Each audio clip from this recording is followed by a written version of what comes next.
బంధాలే తెంచే పట్టుదల తగ్గించేదేలా, దూరం పెంచే పంతాలే సంతోషించేలా తల వంచేదేలా,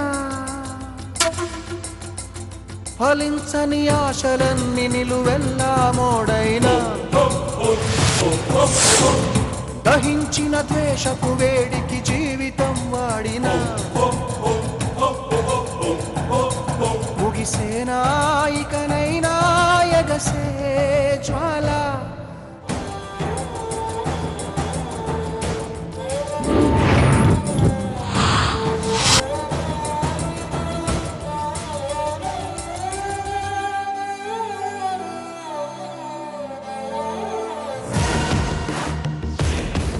శాలువా అంట శాలువా. అది కప్పటం, ఇది కప్పించుకోవడం. ఏమండి, ఏంటండి ఇది? ఆవిడెవరో సీతకి అభిమానంతో కప్పిన శాలువాని మీ అమ్మ అలా కాల్పించేశారు. పాపం సీత ఎలా కన్నీళ్లు పెట్టుకుంటూ వెళ్ళిపోయిందో చూసారా? ఎందుకండి దాన్ని కాల్పించడం? ఆ మాట నన్ను అడిగితే నేనేం చెప్తానే? వెళ్ళి మీ అత్తగారిని అడుగు, వివరంగా చెప్తుంది. అది కాదండి. నన్ను విసిగించుకో. అయినా అన్నీ నీకు తెలియాలా?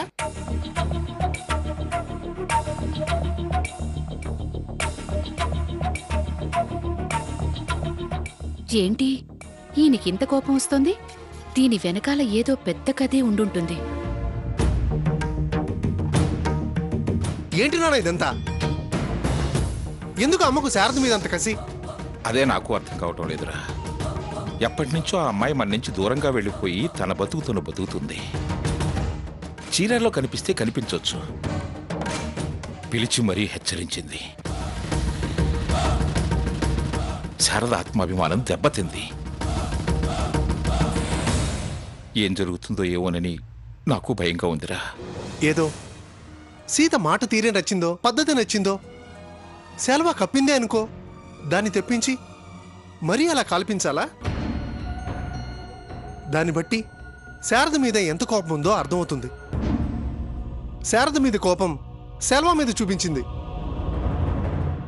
సీతను బాధ పెట్టింది. అది తను అనుకున్నది చెయ్యటమే. తన కోపం వల్ల ఎవరి మనసుకు కష్టం కలిగినా పట్టించుకోదు, ఎవరి గురించి ఆలోచించదు. నన్ను అడిగితే అప్పుడు శారద తప్పేం లేదు, కానీ నిందలేసి వెళ్ళగొట్టింది. తనేం మళ్ళీ ఎదురుపడలేదే, అయినా ఎందుకు ఇలా చేస్తుంది? వదిలేరా. మనం ఎంత ఆలోచించినా ఏం మాట్లాడుకున్నా ప్రయోజనం ఏముంది? ప్రశ్నిస్తే ప్రశాంతత లేకుండా పోతుంది.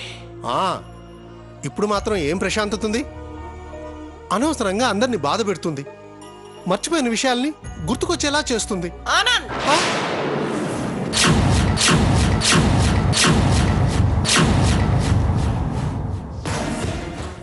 రారా, ఇట్రా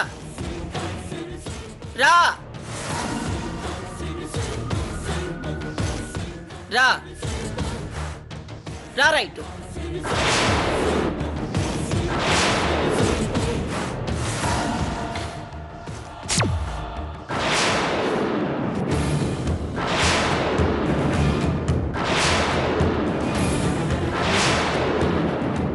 ఏరా, నువ్వు మర్చిపోయావా?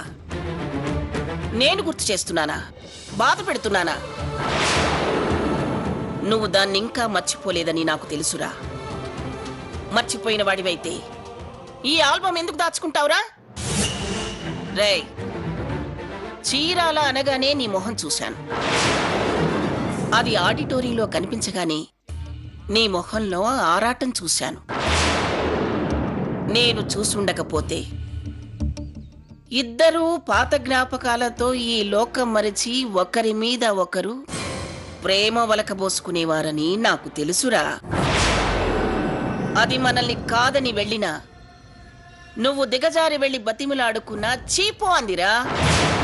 మన పరువు ప్రతిష్టల్ని, గౌరవ మర్యాదల్ని మంట కలిపేసి బంధాలన్నీ తెంచుకొని వెళ్ళిపోయిన దాని మీద ఎంత సానుభూతి చూపిస్తున్నావురా? సిగ్గు లేకుండా ఎందుకు నాన్న అమ్మకంత కసి అని ఎంత బాగా మాట్లాడుతున్నావురా? అమ్మా మాట్లాడకు.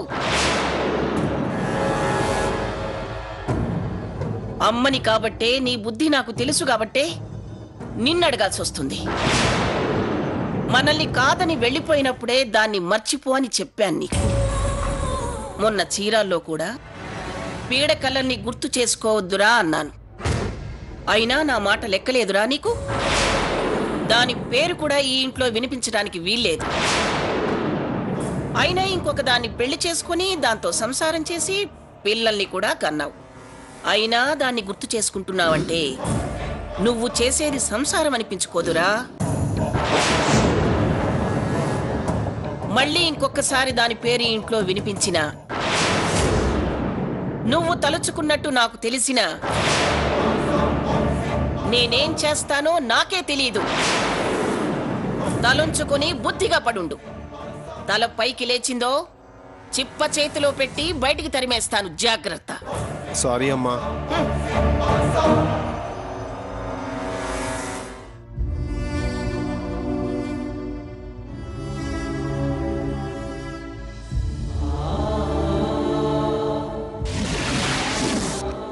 చిన్నమ్మ గారు, ఉత్తరం వచ్చిందమ్మా.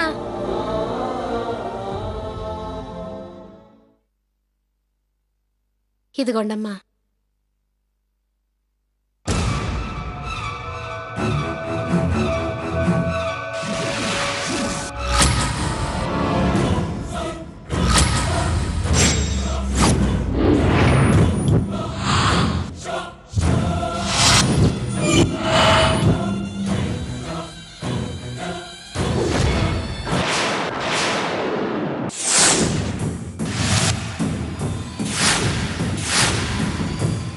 ఇలా ఇవ్వు. ఆయన పేరు మీద వచ్చింది. మీ ఆయనకా? ఆహా, వాడేదో ఊళ్ళేలే ఉద్యోగం చేస్తున్నాడని వాడికి పర్సనల్ లెటర్స్ కూడా ఉంటాయా? అయినా వాడి లెటర్స్ నేను చూడకూడదా? చదవకూడదా? ఏయ్, నాకు కొడుకైన తర్వాతే నీకు మొగుడయ్యాడే. ఇలా ఇవ్వో. ఇవ్వమన్నానా?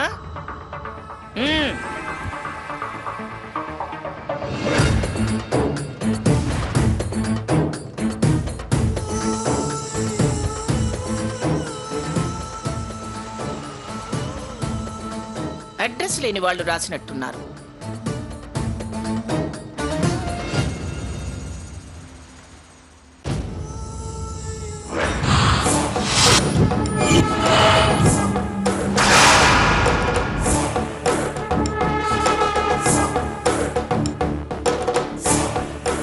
ఏంటా చూపు? లెటర్ చించి చదవాలా? ఎక్కడో పేకాట క్లబ్ కొత్తగా పెట్టుంటామని ఉత్తరం రాసుంటారు. అంతకంటే వాడికి ఏం ఉత్తరాలు వస్తాయి?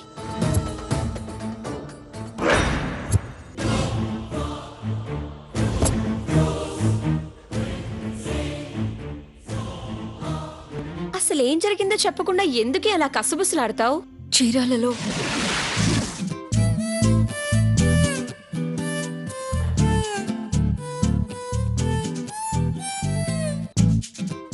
ఆవిడికి మీరు కప్పిన శాల్వా నాకు కప్పి ఆశీర్వదించారమ్మమ్మ గారు. రేపు ఒకసారి ఆ శాలువ తీసుకురమ్మా. శాలువ తగలబెట్టను. ఆ శాల్వా నేను కప్పుకుంటే ఆమె స్టేటస్ ని నేను ఇన్సల్ట్ చేసినట్టేనని దాన్ని వాళ్ళ పని మనిషితో కాల్పించేసింది. ఆవిడలా చేస్తే నాకు దక్కిన గౌరవాన్ని కాల్చి బూడిద చేసినట్టు అయిపోయింది. ఊరుకోవే, ఊరుకో, ఫీల్ అవ్వకు. ఆవిడలా బిహేవ్ చేయడం కొత్తేం కాదుగా. ఏంటండి ఫీలు బిహేవ్ కొత్త కాదు అంటూ సీత గారిని ఓదారుస్తున్నారు? What's the matter?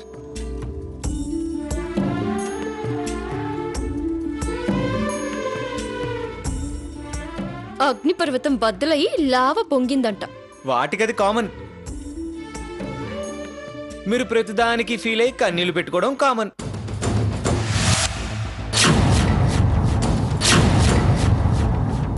Raghu please. Raghu please అనకపోతే ఫీల్ అవ్వడానికి కారణం ఏంటో చెప్పొచ్చు కదా. కాసేపు నేను ఓదారుస్తా. ఎప్పుడు నువ్వు మీనాక్షి అని బోర్ ఫీల్ అవుతుంది. Shut up. ప్రతిదీ నీకే కావాలా? నీ జాబ్ నువ్వు చూసుకో, వెళ్ళు. ఫీలింగ్ షేర్ చేసుకోవడం కూడా నా జాబేనండి. నాకు నీ షేరింగ్ అవసరం లేదు, వెళ్ళు. లైఫ్ ఈజ్ బ్యూటిఫుల్, దానికి. రిపీట్ చెయ్యకు, వెళ్ళు. ఓకే.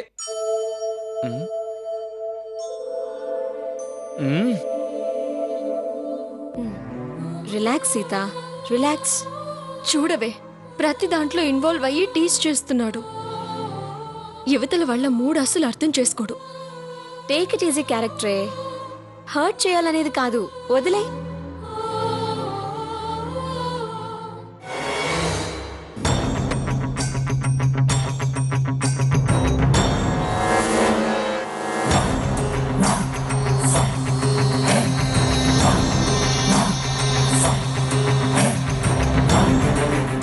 చాలా ఏళ్ల తర్వాత మనం ఎదురుపడ్డాం.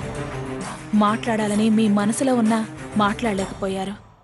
కారణం మన మధ్య దూరం పెంచిన మీ అమ్మగారు.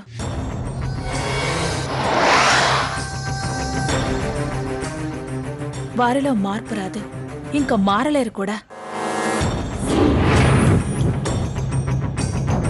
ఏమండి, మనం దూరంగా ఉన్నా నా మనసులో మీరున్నారు. అందుకే మీరు కట్టిన తాళి నా మెడలో మోస్తున్నాను.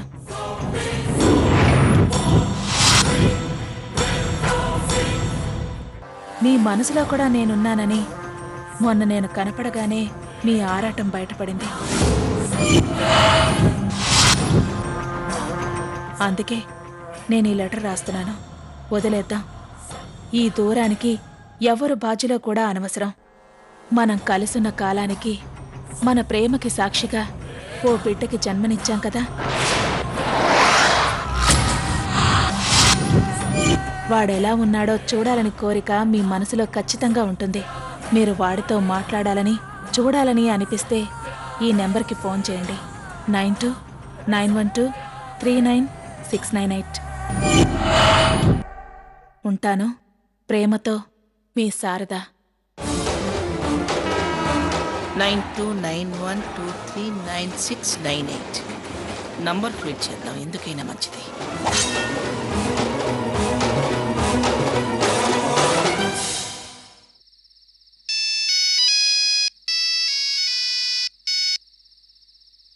హలో. రఘురామ్, నేను సీతని. మీ పేరు వినాలని అలా హలో అన్నాను, కానీ మీ పేరు సెల్లో ఫీడ్ చేసే ఉంది. Your voice is secret of my energy. Hello, కాస్త ఆపి ఇవతల వాళ్ళు ఎందుకు ఫోన్ చేశారో వినడం నేర్చుకో. శ్రోతలకి చెప్పడమేనా అలవాటు, నా మాట వినలేకపోతున్నారా? రఘురామ్, ఓకే ఓకే, చెప్పండి. భాస్కర్ సార్ సిస్టమ్ ఫార్మేట్ చేయించారంటగా, అందులో నా ప్రోగ్రామ్ ఫైల్స్ ఉన్నాయి. నేనెంత ట్రై చేసినా ఆ ఫైల్స్ ఓపెన్ అవ్వడం లేదు. రమోలాకి ఫోన్ చేస్తే అందరి ఫైల్స్కి డిఫరెంట్ పాస్వర్డ్స్ పెట్టారంట కదా. అందరికి పంపమని నీకు ఆ పాస్వర్డ్స్ SMS పెట్టారంట కదా. అవును. మరి నాకెందుకు ఫార్వర్డ్ చేయలేదు? ఒక్క పాస్వర్డ్ ఏంటండి, విన్నపాలు, విజ్ఞాపనలు ఫార్వర్డ్ చేయాల్సినవి చాలా ఉన్నాయి. సుత్తాపి ముందా పాస్వర్డ్ ఫార్వర్డ్ చేయి. మార్నింగ్ ప్రోగ్రామ్ ఉంది, ఒకసారి ఫైనల్గా చెక్ చేయాలి. వాట్? రేపటి ప్రోగ్రామ్ ఇంకా చెక్ చేయలేదా? ఇంత ఇర్రెస్పాన్సిబుల్ అయితే ఎలా అండి? It's none of your business. ముందు పాస్వర్డ్ చెప్పు. లైన్లో ఉంటారా, మెయిల్ చేయమంటారా? అక్కర్లేదు, లైన్లోనే ఉంటాను, చెప్పు. That's good. నేను అదే ఎక్స్పెక్ట్ చేస్తున్నా.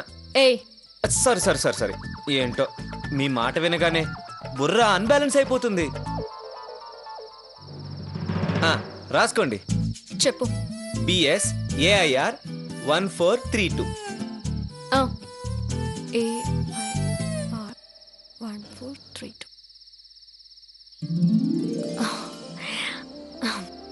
Thanks. Hello hello hello hello hello. రేయ్, ఎందుకురా సీత కనబడినా తన మాట విన్నా అలా ఇరిటేట్ చేస్తావు? బావా, నువ్వు పెళ్ళైనడివి. ప్రెసెంట్ జనరేషన్ ట్రెండ్ నీకు తెలీదు. మాటలేవనేది ఫైటింగ్ సీన్స్ లోనే, కానీ ఫ్రెండ్షిప్ సీన్ లో మాటలు, పాటలు, పోట్లాట్లే థ్రిల్. అలాంటివి యూత్ లో కామన్. చూడు, క్యారేజ్ ఆఫీస్కి వచ్చిన రోజే సీత మంగమ్మ గారి మనవరాలని అర్థమైంది కదా. అది కాస్త గుర్తుంచుకొని బిహేవ్ చెయ్యి. ఎవరిని గుర్తుంచుకోవాలి? మంగమ్మ గారినా, సీత గారినా? నన్ను గుర్తుంచుకోరా. అదే సీత మంగమ్మ గారి మనవరాలని చెప్పి గుర్తుంచుకో అంటుంటే. ఓకే, నేనేం కాదన్నానా. అయినా సీత గారి కంటే నువ్వెక్కువ ఇరిటేట్ అవుతున్నావేంటి? రేయ్, ఓకే ఓకే నిన్ను- okay okay okay okay you carry on, you carry on.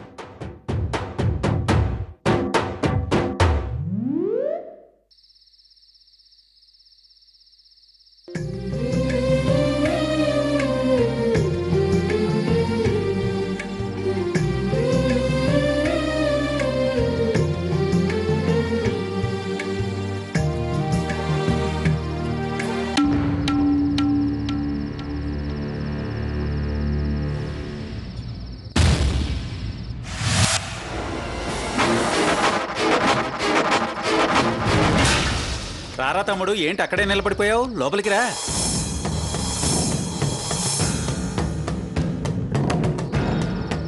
రావయ్యా. ఏమైందిరా? రా. ఓహో, గుమ్మంలోకి వచ్చి నిలబడితే గాని ఓ తమ్ముడున్నాడని గుర్తులేదన్న మాట. అవేం మాటలరా? ఏంటయ్యా, ఎన్నడూ లేంది మీ అన్నయ్య మీద కోపంగా మాట్లాడుతున్నావు? రా, వచ్చి భోంచేస్తూ మాట్లాడుకోవచ్చు.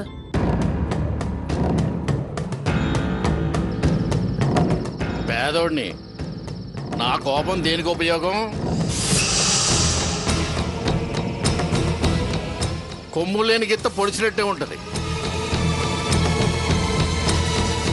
దేనికిరా అలా మాట్లాడుతున్నావు?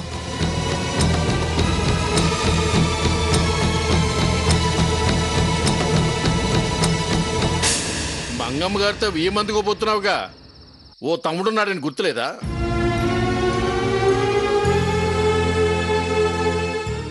ఒక ఫోన్ చేయటమో ఒక ఉత్తరం బుక్ రాయటమో చేయొచ్చు కదా. బాబాయ్ కోపం ఇప్పటికి అర్థమైంది. అప్పుడే ఏమైందిరా? ఏదో ఆవిడ సీతని తన మనవడికి ఇచ్చి చేసుకుందాం అనుకుంది. 3 అడుగులు ముందుకేస్తే 6 అడుగులు వెనక్కి వెళ్తోంది. అయినా నిన్ను పిలవకుండా ఎలా నిశ్చితార్థం చేసుకుంటాం అనుకున్నావురా? దానికంత అలగాల? రావయ్యారా, వచ్చి కూర్చో. భోంచేస్తూ మిగిలిన విషయాలన్నీ మాట్లాడుకోవచ్చు. అసలు నేను వచ్చిన కారణం మీకు ఇంకా చెప్పనే లేదు. ఏం చేయమంటావురా? నాకు అర్జెంటుగా 5 లక్షలు కావాలి.